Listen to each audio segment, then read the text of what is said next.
Today on CityCast Portland, we're talking about our city's arts tax increasing for the first time in over a decade, a discrimination complaint against a city councilor, and more on what came of the recent long and tense city budget meetings. Joining me today, I'm so excited to have them together, are Willamette Week City Hall reporter Sophie Peel and Oregonian City Hall reporter Shane Dixon Kavanaugh. Dream team.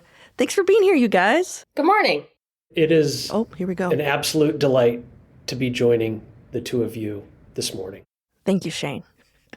Before we get into the news, we usually ask an opening question so our listeners can get to know our guests a little better. And today's is based on news reported by the Oregonian that this past Wednesday, without consulting voters, City Council passed changes to the city's art tax that would increase it from a flat fee of $35 a year to a flat fee of $50. It's the first and only increase since the tax started in 2012. They're saying it's to keep up with inflation. Unfortunately, wages haven't done the same, but other changes would be who has to pay. So previously, anyone making over $1,000 a year of taxable income would have to contribute, which was, dumb as hell. But now you have to make at least $20K of taxable income annually or $40K per household. The amendment passed 7-5 with all of Peacock Block plus Alana Portogini voting for it. Councilor Zimmerman, Clark, Ryan, Smith, and Novick were the no's. The majority of this tax goes to funding art teachers on top of paying for its own admin costs. The remaining funds are distributed through grants to local schools and arts organizations to provide, this is a quote by the way, to provide high quality arts access to kindergarten through 12th grade students and to make arts and culture experience available to underserved communities. And I think that's all they really have as parameters for that, is that sentence there. So I'm hoping something changes. This is just my editorial of just it would be cool if there were actual, data sets of some sorts. But anyhow, the Portland Metro Chamber, Portland's largest and most influential business organization, did threaten legal action against the city if the amendment passed, claiming that city lawmakers do not possess the legal authority to create, raise, or even tweak taxes without voter approval. But before we jump into any follow-ups that you two might have on that move, my question to you both is, if you were given money from the Arts Tax Fund to choose a city art project, what would you do? I already have mine locked and loaded. Who wants to go first? I'll go. Okay, Sophie. I've always found it very charming when I walk by a school and, all the 5-year-olds, their end of semester art project was draw a turkey out of your hand and name it or whatever. And it's plastered on, the playground fence. I just think we should expand that model. I think it's so cute. And I think adults should be allowed to do it too. I don't think it should be prohibitive to adults. Okay. And I think it should be on every empty surface everywhere. I just think it's so cute and it's very fun reading them. And, there's always little Jimmy whose turkey is just really, really bad. And, he forgot a finger. And I don't know. It's just spice of life, So I'm confused. Do you want more kid art everywhere, or did you say also adults can join in? I would like all of it. Oh, okay. Definitely more kid art, but I also want adults, including me, to be able to participate. You want an increase of adult art involving macaroni is what I'm hearing. Yes, correct. Okay, cool. Shane, what about you? I have two ideas. The first one that came to mind for me when you asked this question was free tattoos in the park. Ooh, I love it. Hell yeah. I'm not even going to say anymore. You know where I'm going with that. Mm-hmm. You like it. I like it. We should do it. That's number one. Number two, I really would love to see more all ages shows and concerts in Portland. I love Friends of Noise. I love what they're doing up in Kenton. That's a huge benefit and service, but there is a dearth of all ages venues for concerts and shows in Portland, and it's almost criminal. And so I think some of this arts tax money could be really well spent, promoting those types of venues and creating that kind of access. Oh, yeah. Spoken like the true father of two young boys. Search for those words, Sophie. Well, I was trying to find the right word. And they're not middle schoolers, right? One of them's a middle schooler. He's going to be starting middle school in the fall. Yeah. You just missed Shane having a breakdown talking about how one of them is about to start middle school. Aww. Sophie, while you were changing rooms. I'm just a puddle of tears. So sweet. Shane, I love that idea. I hope that City Council President Jamie is listening because I think that's a perfect form of enriching young people's access to art. And oh my gosh. And yes, we need an all ages scene. Mine, I'll quickly just say, I would want to have a program, and this could actually somehow tie in with your idea, Shane, not to like piggyback on it, but I want a program that hires and pays buskers to play instrumental music, no singing, no words, to consistently perform at public spaces around town on a schedule, like the waterfront during the cherry blossoms, or the Rose Garden during the summer blooms, Peninsula Park during the weekends, Mount Tabor at sunset, because I've been lucky enough to enjoy random public performances from the most amazing musicians playing like neoclassical or French-inspired or like ambient music, and it has enhanced my experience by like a million. Like, I still think about it. Also, everyone around me was so stoked. Like, I literally heard people saying stuff like, "This is why I live here," you know? And I'm like, yeah, this is the art I want to see. So I hope that City Council's writing all of these down. I'm waiting. Well, now I'm just curious, before we move on, I'm curious what you guys think about the move by City Council to raise the art tax, which I think might be the most unpopular tax ever passed in the city's history. And they did it without consulting voters. Like, do you think it'll stick? I don't know how it wouldn't stick, other than, I mean, how would that work, Shane? Would the voters have to like do a repeal? I mean, well, I think perhaps the issue that Claudia is raising here has been sort of the saber rattling and threatening by the Portland Metro Chamber in particular, that is making the argument they believe that the city council actually does not have the authority to raise the tax as is without seeking voter approval first. And they have essentially said that if you go and increase the arts tax, we will likely litigate this in court, not just because of the increase in the arts tax. I mean, Sophie, you wrote about this a year or so ago, if I recall, when they were talking about potentially raising the threshold for the Portland Clean Energy Fund, and there's been some other tax measures that have been implemented by the city council that they believe are violating the city's charter and also state law. So we'll see. Yeah. Basically where I'm at also, where I'm like, I guess we'll see, because that was my point exactly, is like, we already have people threatening litigation, and I'm just like, how real is that? Do they have a leg to stand on? Is it going to follow through? Because they have said things like this in the past, and I have not heard much follow through. And also, like, our Portlanders going to be like, right, whatever. Because when we had a live show and we had Jamie Dunphy on, and he started talking about the arts tax, he got booed. It's in our... I might have encouraged it, but like, still. You have like a boo sound machine that you crack up. Yeah. I just sort of feel like, of all the things to get bent out of shape about regarding the city of Portland, I don't know, the arts tax is not at the top of my list, to be perfectly honest. But I also know that people really just do not like it. Just the onslaught of comments that come in anytime we write about the arts tax, none of it's positive. It really fires people up. I think it's the nickel and dime of paying for stuff that you think should already be paid for somewhere else, you know, where you're just like, this is arts education. Why isn't it coming from the education taxes and all that stuff? So I get it, because I'm one of those people that I'm just like, I feel like we're just plugging holes with more and more levies and additional taxes, where I'm like, we should maybe make the system that's supposed to pay for it work. I don't know. That's neither here nor there. I'm definitely not going to raise a lawsuit. So I don't know who else is going to. But Claudia, are you going to have a tax protest? Or are you just going to stop paying your arts tax now that it's $50 a year? Yeah, no, because you get penalized for doing something like that. And I don't. What? Sophie, stop trying to put me in jail, Sophie. They just look at a percentage of tax returns, right? Not that I've mapped this out. I do pay my taxes on an annual basis, but... I don't know. I have a good friend of mine who now lives in the San Francisco Bay Area and left Portland a decade ago. And he actually reached out to me last year to be like, the city of Portland's coming after me because of a delinquent arts tax payment from a decade ago. Funny. Like they tracked him down to San Francisco. Exactly. They do not mess around with the arts tax is what I'm saying. All right. I'll just mess around with my federal taxes. Okay. Well, let's take a quick break here. And when we come back, a progressive city councilor is being accused of discrimination by her own chief of staff.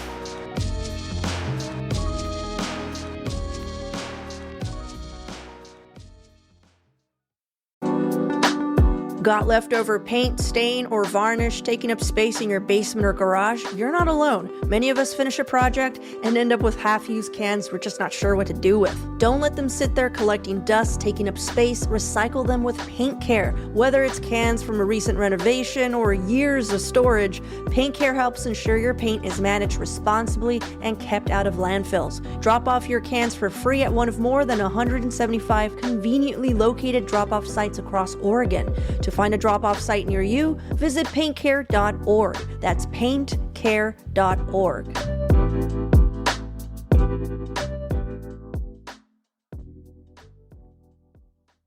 Bikes with Mikes. Welcome back to Let's Talk Bikes with Mikes. Mike, we got a listener question. When I'm driving, how much space should I give a person on a bicycle when passing? Well, Mike, that's a good question. When you see a rider, slow down and give them plenty of space. Yeah, it's called fall distance. Picture their total height, bike and all, and give at least that much space in case they were to fall. Totally, Mike, and only pass when it's safe. It's not worth risking someone's life for. Well, that's it for today. Remember, life is better when we roll together. A message from 2 Mikes and ODOT.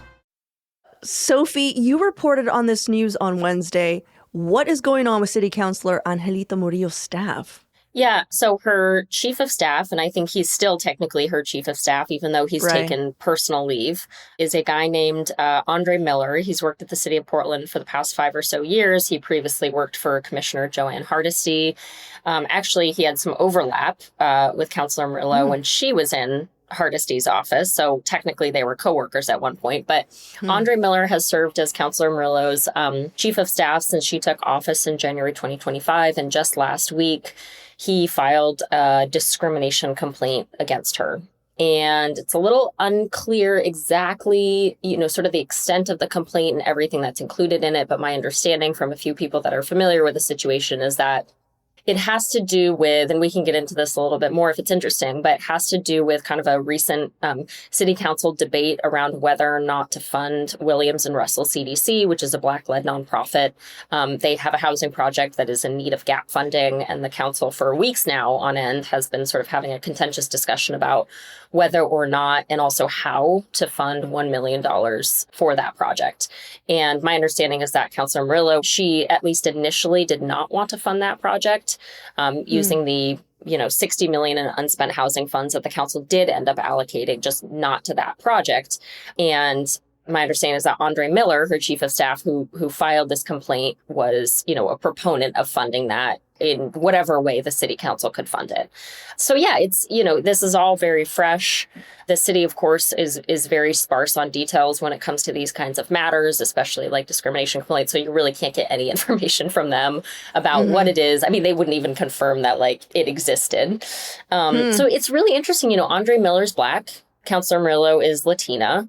They both, in their work, have, really said that they speak for communities of color in various capacities. And, they're really working for the little guy, I guess. They're trying to bring different alternative voices into City Hall. And I think that's a big part of the reason Councilor Murillo actually chose Andre Miller as her chief of staff. He'd worked for Commissioner Hardesty. In the prior form of government, she was the first Black female commissioner the city council had ever had. She was a big critic of the police bureau and really pressed police accountability. And he was, kind of on the front lines of that. And so, I think Councilor Murillo was really proud to have Andre as her chief of staff. And then, I don't know when things went sour, if this has been sort of a swell of pain points or if this has really just been centered around the Williams and Russell thing. But my best guess is that it has maybe extended further back than certainly I was aware of. But I know very little. Could you confirm, is this housing development project, was this the one that Councilor Loretta Smith was championing? Yes, correct. Yeah. So she was really championing it during the whole discussion. I mean, pretty much this entire spring about how to use the unbudgeted housing funds. She did not ultimately get support for it. And, Councilor Murillo's critique at the time was really I haven't seen the kind of metrics of this thing. I haven't seen the plan. And she was with a number of her colleagues in saying this. We as the council should not be handpicking specific projects for this money to go to. It should all be through a public process. That being said, the council did handpick projects with the unbudgeted housing funds. So it was sort of well, this one we don't want to handpick, but this one is extra special, so we can handpick this one. But it's kind of interesting, like it's evolved a lot. I mean, Councilor Smith during the budget process, which sort of for the most part wrapped up last week, like again, she was really pushing for this funding. Well, actually, I mean, okay, it's just such a mess. I know Shane's going to jump in with this. I barely even want to touch this because it has become so politically radioactive. Yes. And it's been this whole issue around funding for both Williams and Russell and SEI, two Black-led organizations in North and Northeast Portland, has taken up an incredible amount of time and oxygen at Portland City Hall. And just the fallout here is immense. I mean, the fact that if Andre Miller's discrimination complaint against Councilor Murillo is primarily based around this particular issue, I mean, that's just another knock against how sideways this whole thing has gone from the get-go. Yeah. This has been going on for months, like 6 months. The whole Williams and Russell and SEI funding proposal kicked off like in November and December, actually. So yeah, the latest, I will say, like the latest, it would appear that most of the council is now on board to fund these two projects.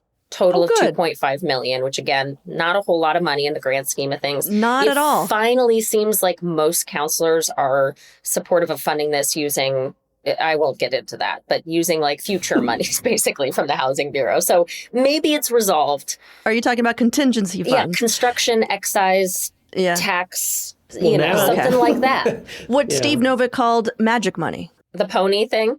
Remember when he was like, how much would it cost to buy every child under 11 years old a pony? Yeah, because he's like, because that's how ridiculous everyone's money. Sounding. Yeah. As the father of two small boys, I would love for them both to have ponies. I'm just gonna. Well, then you got to feed the ponies, which I don't think is cheap, and find a place to put them. You got to put them in a stable. See, Shane, this is how we get into this issue where we have the ponies, but we can't feed the ponies, and we can't maintain the ponies. We've been here before.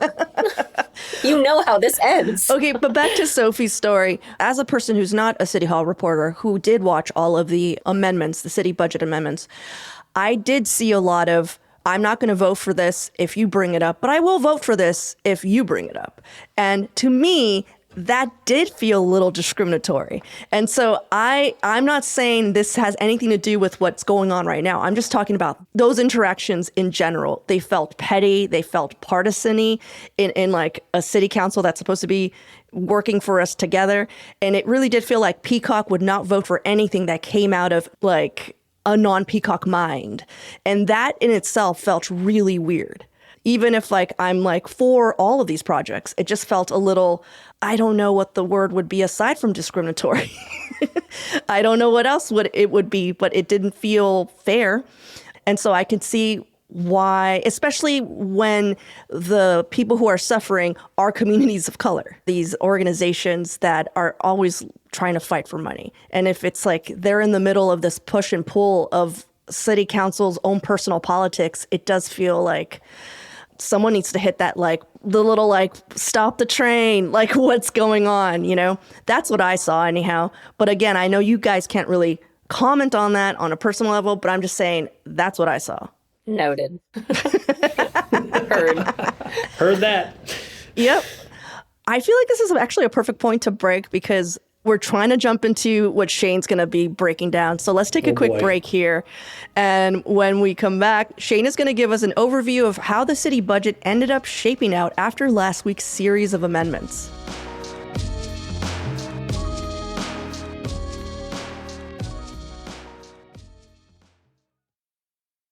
So Shane, last week we talked about how tense it got during the city council's budget amendment meetings, like that exchange between Councilor Loretta Smith and City Council President Jamie Dunphy, where she full-on went Al Pacino. And we also touched on a few amendments that made it through from the 50 or so that were proposed. I think after it was all said and done, Council was only able to agree on 15 of those 50 amendments. Most of them were proposed by Peacock. So what's your take on how it went down, and where does this leave us for the next fiscal year? Well, first and foremost, although we just went through another marathon budget session with the Portland City Council, 27 hours last week to get through 15 amendments and public comments, this is not a done deal. by any stretch of the imagination. This is what happened last year as well. This is sort of the first bite of the apple with the budget process, because there are still going to be 2 more readings of this budget before it's finally approved. That's going to happen in June. And I have no doubt, given all of the different proposals and ideas that ended up on the cutting room floor, I would not be surprised if we see councilors, both within the Progressive Caucus, but also the other city councilors as well, coming back and trying to see if they can find support for proposals that consistently failed in this 6-6 deadlock.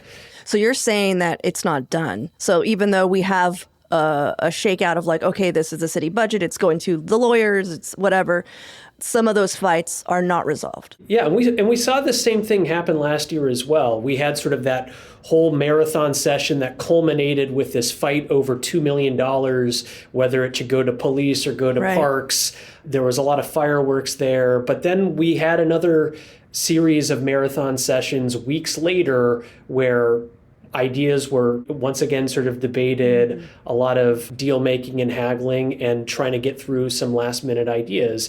And, given just the sheer number of proposals that failed in this first round, it stands to reason that we're definitely going to continue seeing this budget fight continue. Sophie, would you sort of agree with that assessment? Yeah, I mean, I think unfortunately, this is sort of a repeat of, I think, what we saw last year, which is just kind of our 2 voting blocks getting really sour with each other and throwing allegations around about impure intent and votes motivated by, pettiness and not actual belief. I mean, it's a bummer. I think Shane and I have talked about this a little bit just between us, but it's a real bummer to watch. It doesn't seem like there's a lot of flexibility, and it really oftentimes comes down to ideology, or not even ideology, but who presented the thing. And it's supposed to be a nonpartisan council, but sometimes it really does feel partisan, maybe not political lines wise, but Can I tell you, the moment that Peacock formed, it became partisan.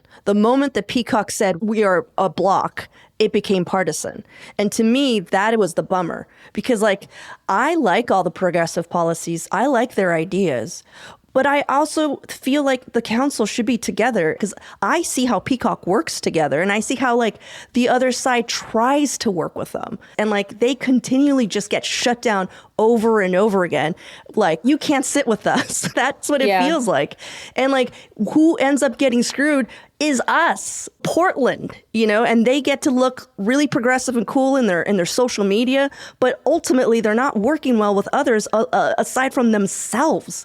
And that's not going to push us forward. That's just going to keep us where we're at.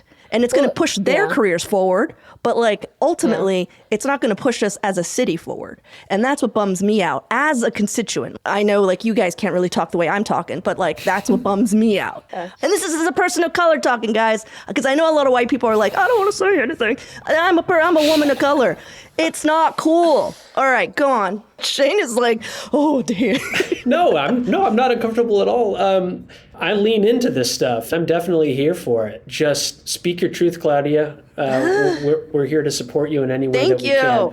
But in all seriousness, I mean, I think one observation that I will share is that with the budget stuff in particular, everything is on a very compressed timeline, and some of these budget amendments have significant policy implications and a lot of things to sort of sort out. I mean, policymaking takes a lot of time to do it well. Mm-hmm.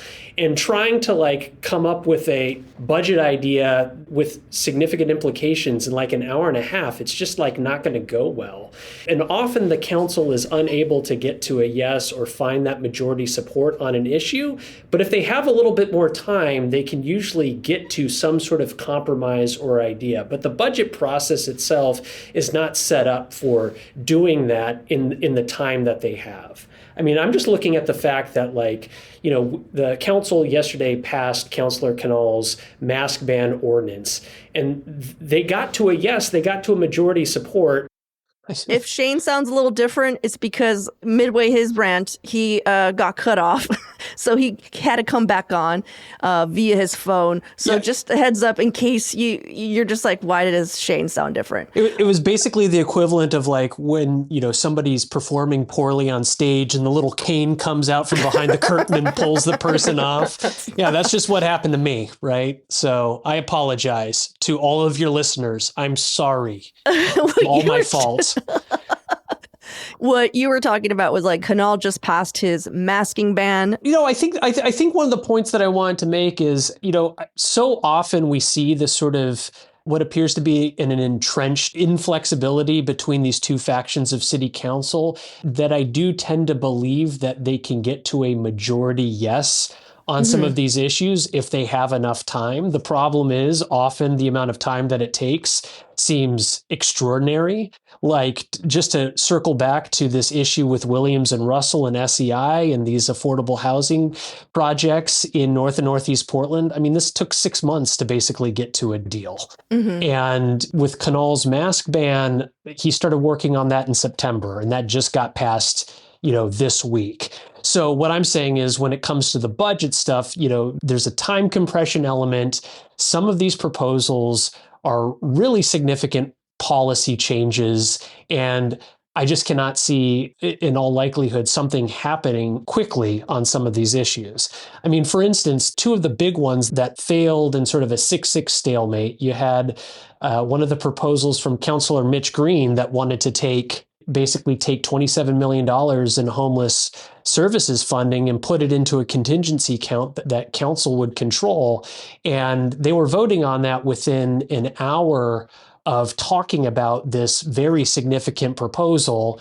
And I'm just thinking about the fact that we have spent hours listening to them debate the merits of banning foie gras, which in some ways is probably a much smaller, less politically explosive issue. And yet there's hours for that and literally minutes for some of these other major policy discussions. Similarly with Councilor Olivia Clark and her proposal to try to take or borrow money from the new police oversight system to backfill cuts to public safety. Once again, this is huge policy stuff that's built into the budget process. And we spent, I don't know, at most 90 minutes on that. So yeah, I don't think there is a real easy and cut and dry way to try to build majority support for some of these weighty issues with the amount of time that they have. That's my hot take. It's funny, Shane, because I was having a similar take when I was watching, multiple days of this, was just like thinking like, is this a setup to fail? The sheer panic of it all. Like, I was getting stressed out and they were doing the best they could, but seeing that, just being like, is everyone being set up to fail right now? Is everyone being set up to like be at each other's throats? Is this process, like, should it be longer? Given sort of the cadence that has emerged with this council, it seems that when it comes to contentious or weighty topics, nothing can get done quickly, and yet there's lots of business to do. So I don't know what the solution is here, especially when it comes to budget stuff. It seems like what we saw this year was a repeat of last year by and large. And so that probably is going to be the process going forward, absent a significant sort of shakeup on who is representing the council and whether or not one of these two factions can get an actual easy 7-5 majority on most things. The one thing I did see that was better than last year was that they at least had the sense to not make over 100 amendment proposals. No, only 50. Yeah. and they can only get through 30 of them. So in 27 hours. Oh, man. Well, some of their seats are up pretty soon. Listeners, you have a choice of how things run. If you don't like the way things run, you can change stuff. It's crazy. I know. Shane's giving me this look like, what? What are you saying? But as our listeners know, this is a conversation. It's going to keep going. We're going to keep checking in. Claudia, do you have a pitchfork? I do have a pitchfork.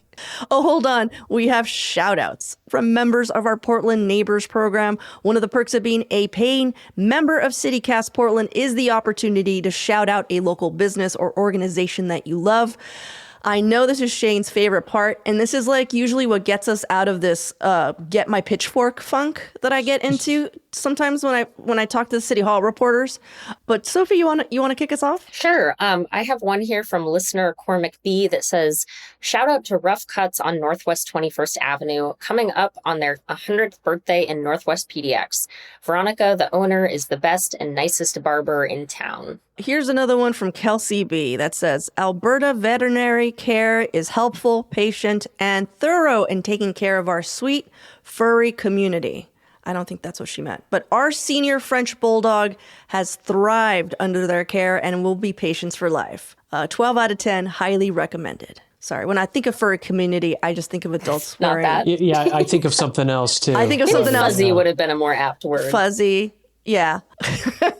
Just so you know, Kelsey B, you said you did nothing or said nothing wrong. This is just You're perfect just the way You're you perfect are. just the way you are. This is just our twisted minds. Shout out to Cormac and Kelsey, and a special thank you to Michael B.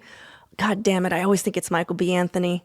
One day it will be, for becoming a CityCast Portland neighbor this week. When you join as a CityCast Portland neighbor, we'd also be happy to read out your shout outs of all the places that you love in Portland. You also get a bunch of other free perks like ad-free listening and invites to member-only events. And now we get some bonus content once a week. Join at membership.citycast.fm. Well, thanks, you guys. I appreciate you both hanging out with me this morning and talking through some of your reporting. I hope you and everyone listening has a wonderful weekend. Thanks, Claudia. It was a scream, Claudia. Thanks so much. That's all for today here on CityCast Portland. Thank you so much for listening. Our production team this week was John Notariani, Julia Fiaioni, Rachel Monahan, Jesse Wiza, Lizzie Goldsmith, Natalia Aldana, and myself. Original music by Jenny Conley and Steven Drizos. Additional music by All the Kimonos. Our ad music is by Sven Lindvall and Sarah the Instrumentalist from Epidemic Sound via Getty Images. We'll be back Monday morning with more from around the city. Until then, see you at Slim's. Or at a park, hopefully getting a tattoo for free on the city. Right on.